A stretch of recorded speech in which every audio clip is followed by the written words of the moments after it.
Hello, and welcome to my talk, Don't Wait for Me, Scalable Concurrency for Ruby 3. Today we are going to talk about Ruby Scalability, what it is, and how it impacts your applications. Then we are going to look at the new Ruby Fiber Scheduler, how it is implemented, and how it can improve existing applications with minimal changes.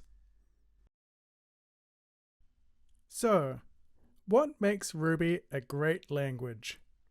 Ruby has many good qualities, but I wanted to know what other people thought. So naturally, I asked Twitter, and here are the results. Syntax was the most important, followed by semantics, libraries, and finally, scalability. Someone also voted for Mats. Thank you, Mats, for creating Ruby and supporting my work. So looking at these results, we might wonder, is scalability important? Why did it come last? Many companies are handling large amounts of traffic with Ruby, and yet it looks like scalability might be a weak point. Before we go any further, we should discuss what is scalability, so we have a clear idea of the problems we are trying to solve and how we can make Ruby better in this regard. Scalability is fundamentally about the efficiency of a system and how many resources are required as the size of the problem increases. Even on this slide, we can compare the efficiency of two systems, English and Kanji.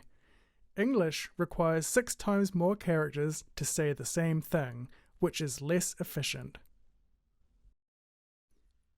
So, as we increase the size of our system, efficiency issues manifest in many different ways. One big issue is resource utilization, how much time we spend processing versus waiting. If we do not efficiently utilize the hardware, our scalability will be worse and our running costs will be higher. Cloud providers love it when you build inefficient systems because they make lots of money. But we want to avoid this situation to make our business growth more cost-effective.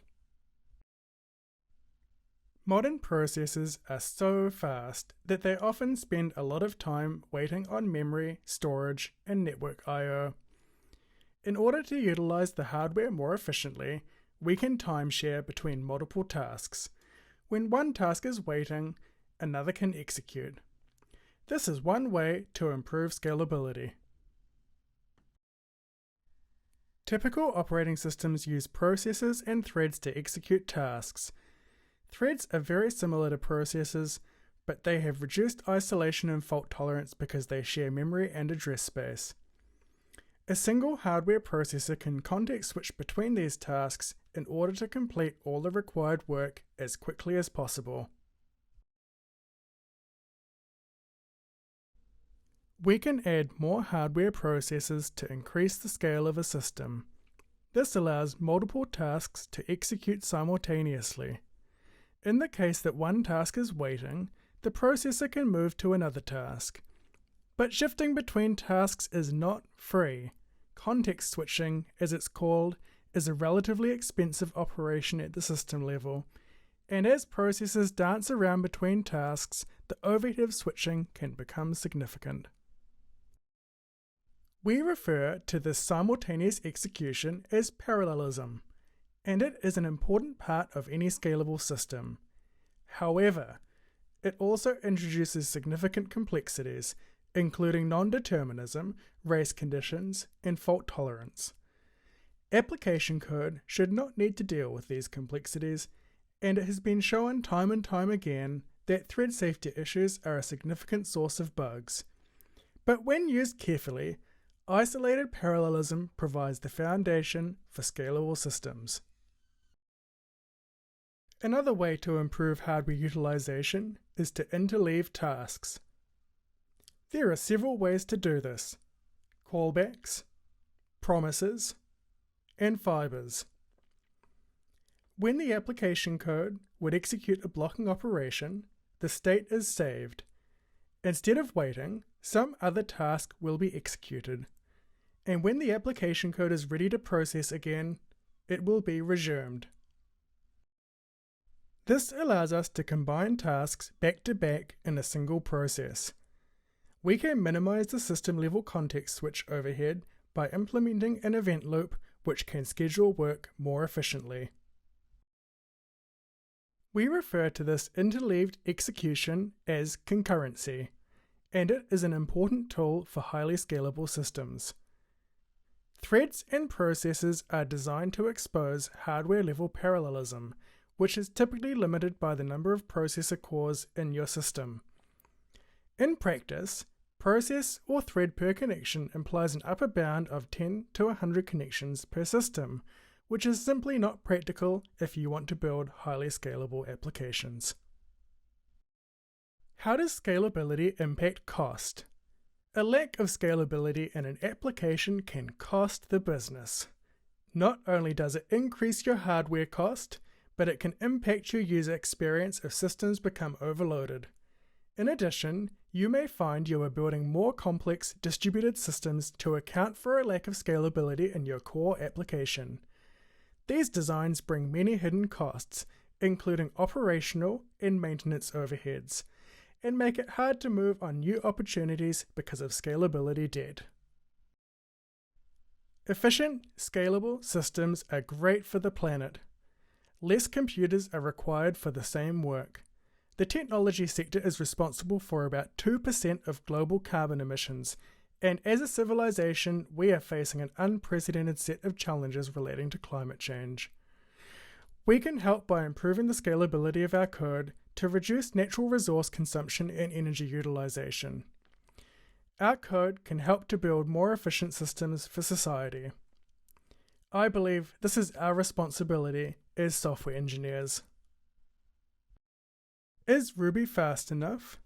A huge amount of effort goes into Ruby, including significant improvements to the interpreter, garbage collection, and just-in-time compilation. Yet we are still trying to improve performance. Let's consider this hypothetical request, which includes several blocking operations. I have split it into 10 milliseconds of processing time and 190 milliseconds of waiting time. The total time is 200 milliseconds. This is a very typical situation. Here is an example of a real Ruby web application which has a similar profile. At its peak, 25 milliseconds is spent executing Ruby code, and 150 milliseconds is spent waiting on Redis and external HTTP requests. So, what happens if we make Ruby 10 times faster? In our hypothetical example, we reduce the time spent processing the request from 10 milliseconds to 1 millisecond. That's a 10 times improvement, but the total time is still dominated by waiting, and that hasn't changed. What about if we could make Ruby execution 100 times faster? Surely that's got to help. Here is the result. It should be obvious now, even if we improve the performance of Ruby, there is still so much time being wasted by waiting. So, how do we make Ruby faster? What can we do to avoid waiting so long? Let's take our example of a single request and look at it in the context of a small program. Here is our single request, and in our application, it's one of many. This kind of sequential processing happens everywhere, on clients interacting with multiple remote systems or fetching multiple records, or on an application server handling many discrete incoming requests. What if we could change this, so while we were waiting for one request to complete, we could start on another? While the latency of the individual requests cannot be changed, we can greatly reduce the total latency of all the requests together and improve the application's throughput. So, how do we build this? Let's take a look at how we need to change the code. Let's start from our sequential program. Firstly, we are going to add a worker to wrap our request so we can represent individual jobs that can run concurrently. Now, let's expand what a request looks like. First, we are going to make a connection to the service. Then we are going to write a request. Finally, we are going to read the response. Okay, let's make our read operation non-blocking. Firstly, we are going to change read to read non-block. Then we need to check the result, and if the data was not available, we will get the response wait readable. In that case, we will use a special system call io.select, which waits until the data is available. This is the operation which accounts for the waiting time in our program.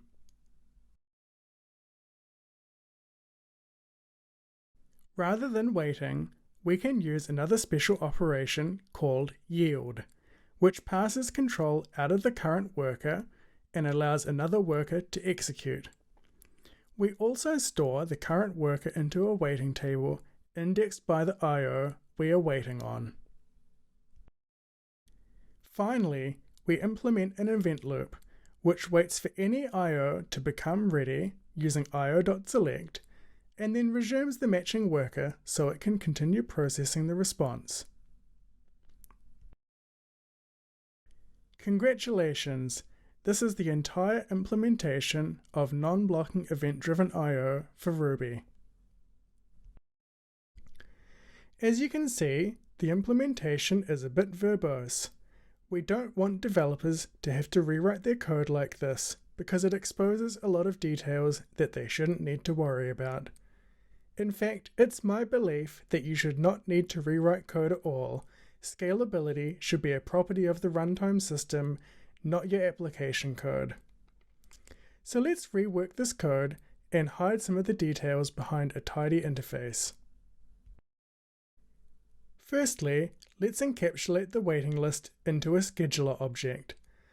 This scheduler will provide the interface required to wait on I/O and other blocking operations, including sleep. We will use it to hide all the details of the event loop and the underlying operating system.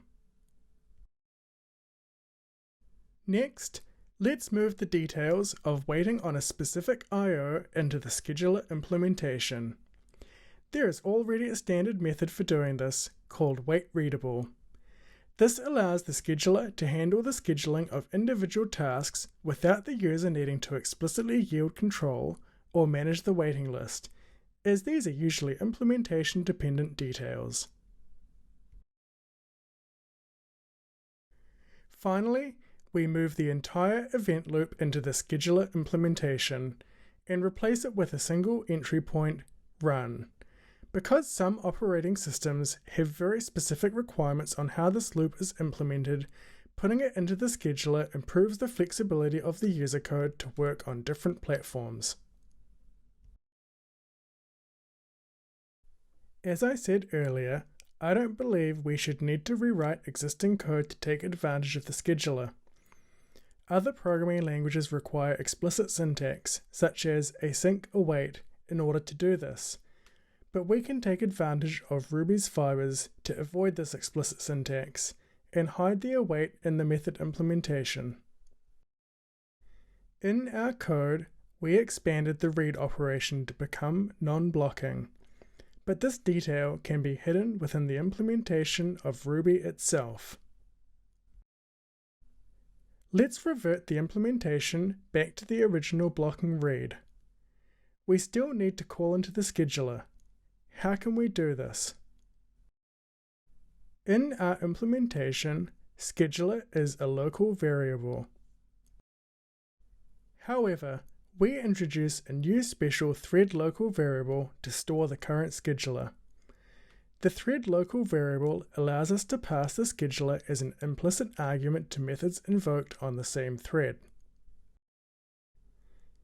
The Ruby implementation of io_read is largely the same as our non-blocking implementation earlier, and internally it invokes RubyIO_waitReadable.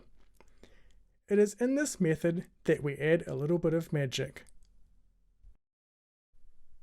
At the start of this method, we check if a thread local scheduler is set, and if it is, we defer to its implementation for wait readable. This allows all blocking I/O operations to be redirected to the scheduler if it is defined, and without any changes to application code. Finally, we have not revealed the implementation of worker. It is in fact nothing more than a Ruby fiber. While the practical implementation has a few more internal details, this is, essentially, the entire implementation of non-blocking event-driven I/O for Ruby. The original concept for this design was started in 2017, and finally in 2020, after testing the ideas extensively, we made a formal proposal for Ruby 3. This design specifies the scheduler interface, which can work across different interpreters, including CRuby, JRuby, and TruffleRuby, and how the existing blocking operations should be redirected. The actual implementation of the scheduler can be provided by different underlying implementations, which allows for great flexibility. This proposal included a working implementation for CRuby, and it was recently approved by MATS for experimentation in the master branch. This represents a great milestone for the project. We hope to iterate on the current proposal and deliver a solid implementation for Ruby 3.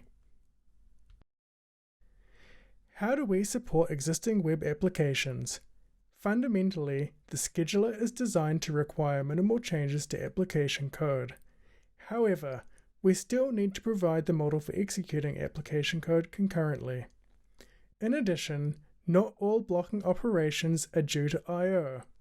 This is especially true for the current database gems, which sometimes hide the I/O operations. Even though there are challenges, because this is a very exciting development, we found existing maintainers were willing to start making the necessary improvements. For applications that want concurrency today, you can use Async. The core abstraction of Async is the asynchronous task, which provides fiber-based concurrency. We introduce new non-blocking event-driven wrappers with the same interface as Ruby's I/O classes. In many cases, you can inject them into existing code and things will just work without changes required. In Async, tasks execute predictably from top to bottom, so no special keywords or changes to program logic is required. In the case of Ruby 2, you must use the async wrappers, but in Ruby 3, the scheduler interface allows us to hook into Ruby's blocking operations without any changes to application code.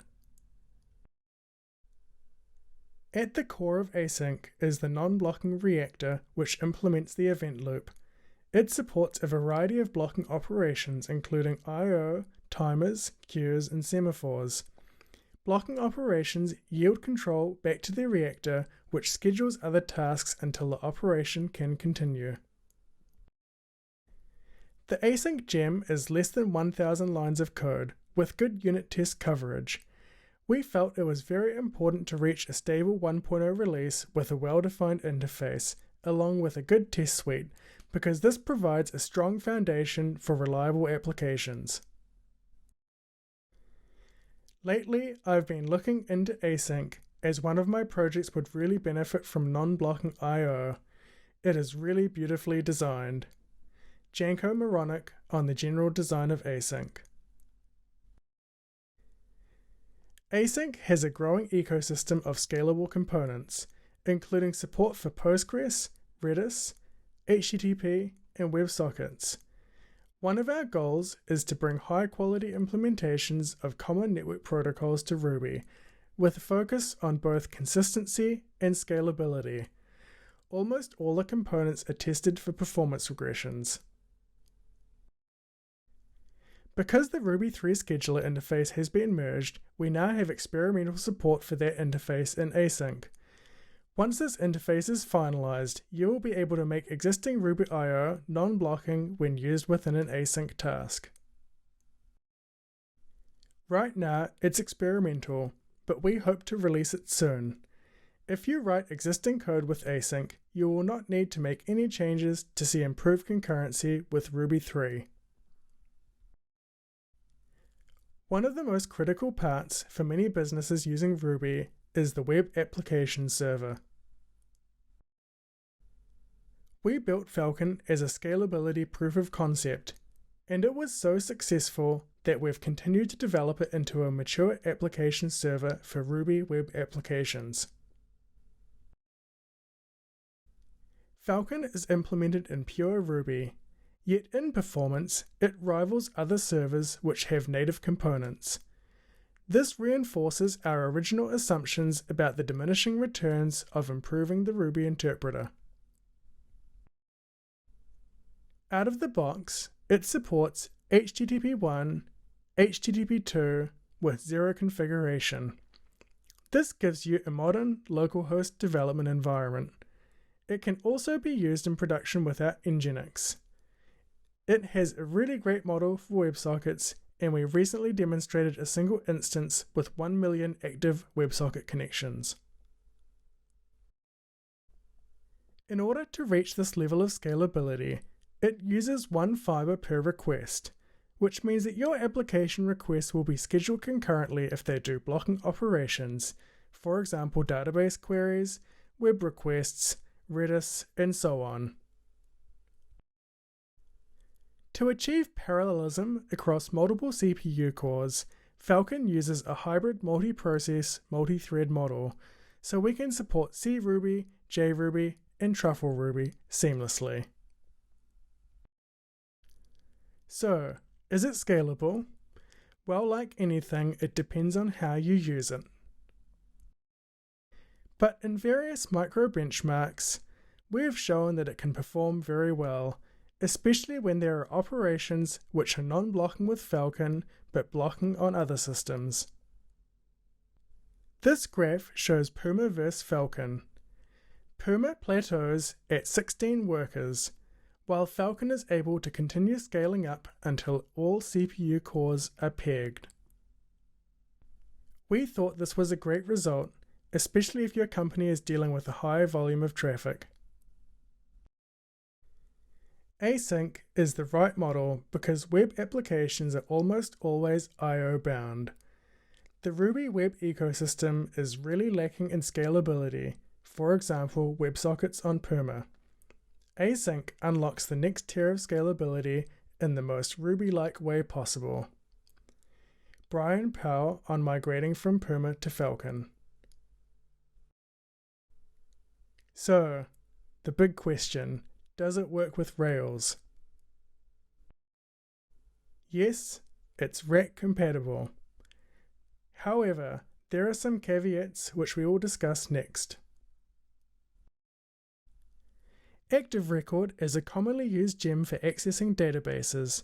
Unfortunately, Active Record currently uses one connection per thread. Because of this, multiple independent fibers on the same thread will be using the same underlying connection. This can cause problems, because multiple fibers could incorrectly share a transaction.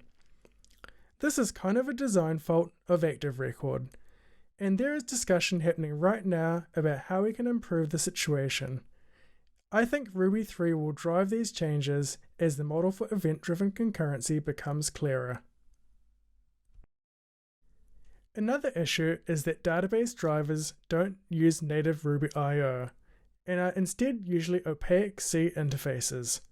However, the maintainer of the Postgres gem is interested to add support for non-blocking I/O. I believe we will see expanded support from other maintainers once Ruby 3 concurrency model is stabilized. These changes should percolate up into the higher level libraries and hopefully drive adoption. As an alternative, we recently started implementing a low-level database interface gem called DB. It currently provides non-blocking Postgres and MariaDB MySQL access. While we believe the existing gems may eventually adopt the event-driven model, we didn't want to wait for our own code. Redis is another commonly used system for fast access to in-memory data structures. It is commonly used for job queues, caches, and other similar tasks. We introduced a PR to support event-driven I/O in Redis RB, but unfortunately, it was rejected. So we have continued to maintain the pure Ruby async Redis, which is almost as fast as the native high Redis implementation. One important point about the async gems is that they are guaranteed to be safe in a concurrent context. In our research, we found that many gems are not thread safe, including up until recently the Redis gem. HTTP is a key protocol of the modern web. As such, we provide a gem async HTTP which has full client and server support for HTTP 1 and HTTP 2, and soon we hope HTTP 3. This gem fully supports persistent connections and HTTP 2 multiplexing in a completely transparent way. That provides great performance out of the box when combined with FALCON. We recently added support for Faraday with the async HTTP Faraday adapter, and we tried it out on several projects. The GitHub changelog generator makes many requests to GitHub to fetch the details about a project. While we didn't work on all areas of the code, we saw a significant performance improvement by fetching commits and pull requests concurrently. For bigger projects, the improvements brought about by multiplexing and persistent connections are even more significant. In another script, a traditional HTTP gem was compared to async HTTP Faraday when fetching the job status of a large build matrix from Travis. I think it was about 60 to 70 requests in total. Because those requests could be multiplexed on a single connection, the overhead was significantly reduced. Rather than making a large number of requests sequentially, all the requests could be made on a single connection. It's these kinds of results that make me personally really excited about the future of async, FALCON, and non-blocking event-driven Ruby. As a bit of fun, I found this interesting experiment with the FFI gem, which we use for implementing the DB drivers.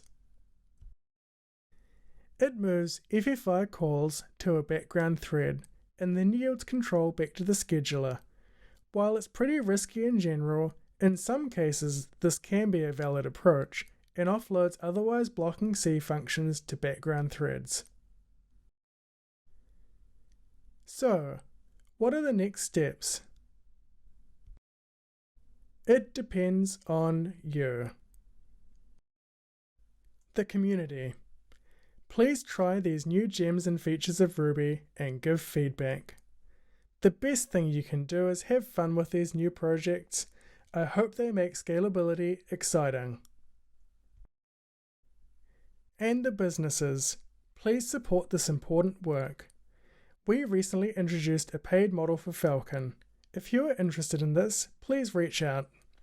We want to support the Ruby ecosystem and help it continue to grow, especially in relation to scalability. If this is important for your business, you can help us develop it further by investing financially. Thank you for listening to my talk.